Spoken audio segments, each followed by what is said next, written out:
Hello engineers, कैसे हैं आप। स्वागत है आप सबका आपके अपने चैनल सिविल इंजीनियरिंग टिप्स पर। आज हम बात करेंगे कैम्बर इन रोड पेमेंट्स और how to check and calculate. इन दोनों टॉपिक्स के बारे में आज हम बात करेंगे। उससे पहले जिस किसी ने भी हमारे चैनल को सब्सक्राइब नहीं किया है वो हमारे चैनल को सब्सक्राइब कर लें ताकि कोई भी नई वीडियो अपलोड हो वो आपको मिल सके। चलिए अब हम बात करते हैं। सबसे पहले what is camber, technical language में समझते हैं। Camber is the slope provide to the road surface at the transverse direction to the drain of the rainwater out of the road surface. It is also known as the cross slope of the road. यानी कि आसान भाषा में यह है कि rain water से payment को प्रोटेक्ट करने के लिए कैम्बर को यूज़ किया जाता है। रेन वाटर जो गिरता है वो सीधा पेमेंट के ऊपर गिरता है और रेन वाटर पेमेंट के अंदर चला जाता है, जिससे पेमेंट टूटना शुरू हो जाता है। इसलिए हम कैम्बर प्रोवाइड करते हैं ताकि रेन जो है वो हमारे पेमेंट के ऊपर गिरे और सीधा फ्लैश आउट हो जाए ड्रेन में, ठीक है, और हमारे पेमेंट पर ज़्यादा देर तक ना टिके और हमारे पेमेंट को ज़्यादा नुकसान ना हो। इसलिए हम कैम्बर प्रोवाइड करते ही करते हैं। ये तो हमारा है कैम्बर। अब हम देख लेते हैं कि कैम्बर कितने प्रकार के होते हैं, यानी कि टाइप्स ऑफ कैम्बर। कैम्बर जो है वो 3 टाइप के होते हैं। नंबर 1 जो है वो पैराबोलिक कैम्बर है। पैराबोलिक कैम्बर का जो फॉर्मूला होता है वो है y=2x² अपॉन NW। यानी कि यहाँ पर अगर हम समझे n क्या है, वो स्लोप जो है जो कैम्बर दिया जाएगा वो n है, और y तो हमें निकालना ही है। w जो होगी वो विड्थ है, ये जो है ये w है। बाकी x ये है जो हमारी हाफ विड्थ आएगी वो x आएगी, ठीक है। ये जो है हमारा पैराबोलिक कैम्बर है। अब स्ट्रेट लाइन कैम्बर जो है वो बिल्कुल सीधे सीधे होते हैं। ये स्ट्रेट लाइन कैम्बर है। यहाँ का इसका फॉर्मूला होता है y=w/2n। उसके बाद आता है कंपोजिट कैम्बर। ये जो है दोनों का मिक्स होता है, यानी कि सेंटर में से तो पैराबोलिक होगा और साइडों में से स्ट्रेट लाइन होगा। यही हमारे 3 टाइप्स के कैम्बर होते हैं। अब हम देख लेते हैं कि IRC ने कैम्बर की वैल्यू क्या क्या फिक्स की हैं। IRC ने कैम्बर्स की वैल्यू अलग अलग रेंज ऑफ एरियाज़ के हिसाब से अलग अलग की है। इसमें भी 2 टाइप्स हैं कैम्बर के, जो जैसे कि लो रेनफॉल और हैवी रेनफॉल। अब ये लो रेनफॉल और हैवी रेनफॉल क्या होता है। लो रेनफॉल वो होता है जिसमें पर होवर 4 mm से कम बारिश होती है, वो तो होता है लो रेनफॉल। और हैवी रेनफॉल वो होता है जिसमें पर होवर 4 mm से ज़्यादा बारिश होती है। ये जो है हमारे जैसे हमारे एक देश में अलग अलग स्टेट में अलग अलग हिस्सों में अलग अलग बटा रहता है, क्योंकि कहीं पर ज़्यादा बारिश होती है, कहीं पर कम बारिश होती है, तो इनकी कोई वैल्यू फिक्स नहीं होती। ये IRC ने एक स्टैंडर्ड वैल्यू बना दी है।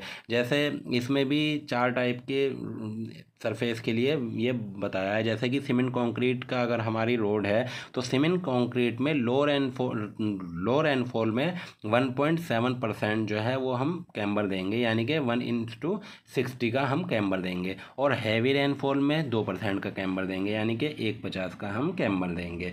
और वहीं पर थिन बिट सरफेसिंग यानी कि बिटुमिन वाली रोड में 2% का जो है वो हम कैम्बर देंगे लो रेनफॉल में, और 2.5% का जो कैम्बर देंगे वो हैवी रेनफॉल में। उसके बाद वाटर मैकेडम में 2.5% का कैम्बर देंगे हम लो रेनफॉल में, और हैवी रेनफॉल में 3% का कैम्बर देंगे। और अर्थन यानी कि शोल्डर जो बनते हैं उसमें 3% का कैम्बर देंगे लो रेनफॉल में, और 4% का जो कैम्बर देंगे वो हैवी रेनफॉल में देंगे।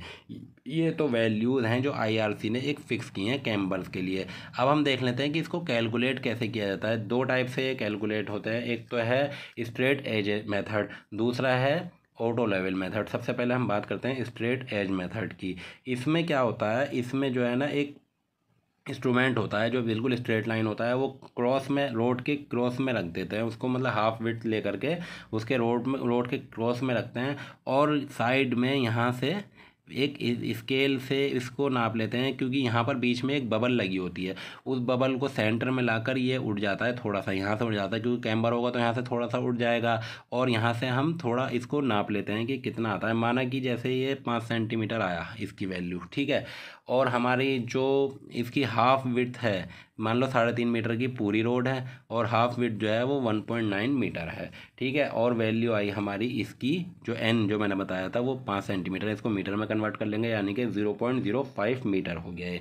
ये हमारी वैल्यू आई इसकी।